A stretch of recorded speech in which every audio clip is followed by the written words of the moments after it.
نبی 50 نمازیں لے کر میری امت تک پہنچاؤ اور میری امت کو کہو کہ 50 نمازیں تم پر فرض کر دی گئی۔ اللہ کے نبی پاک صلی اللہ علیہ وسلم واپس لوٹتے، راستے میں چھٹے آسمان پر پھر حضرت موسیٰ علیہ السلام سے ملاقات ہوتی۔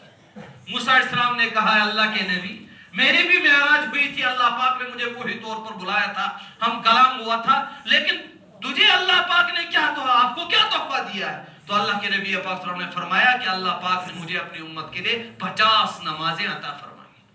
حضرت موسیٰ علیہ السلام نے کہا اللہ کے نبی مجھے خاص طور پر تجربہ ہے، میری جو قوم تھی بہت بڑی قوم تھی، ان پر 3 یا 2 نمازیں فرض تھی، وہ ان کی پابندی نہیں کرتی تھی، تو آپ کی امت 50 نمازیں کہاں پڑھی؟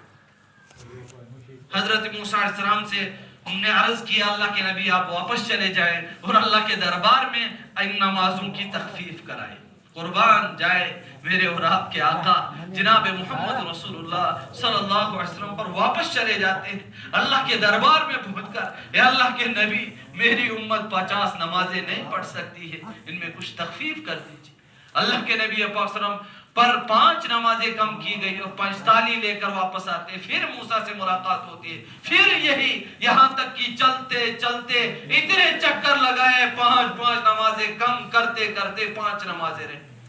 حضرت موسیٰ علیہ السلام پھر کہنے لگے اے اللہ کے نبی یہ 5 نمازیں بھی زیادہ ہیں، آپ واپس جائیں اور اپنی امت کے لیے پھر تخفیف کیجئے۔ اللہ کے نبی پاک صلی اللہ علیہ وسلم نے موسیٰ اب مجھے شرم آئے گی اللہ کے دربار میں پہنچنے میں، اب یہ میں 5 کی 5 نمازیں لوں گا۔ تو اللہ پاک نے اعلان فرمایا اے میرے پیارے نبی اگر تیری امت میں سے کوئی تیرا امتی یہ 5 نمازیں پڑھے گا میں اس کو 50 نمازوں کا ثواب عطا کروں۔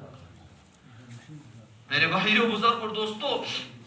وہ نماز جس کے ساتھ آج کا مسلمان کھلواڑ کرتا ہے، وہ نماز جس کو آج مسلمان کھلا چھوڑتا ہے، جس تحفے کو دینے کے لیے اللہ پاک نے اپنے نبی کو عرش عظیم پر بلایا، اس نماز کے لیے ہم میں سے ہر ایک یہ کہتا ہے تجھے میری قبر میں کہاں آنا ہے، تجھے میری طرف سے کہاں جواب دینا ہے۔ انسان کل قیامت کے دن کیا اپنے نبی کو جواب دے گا جو نبی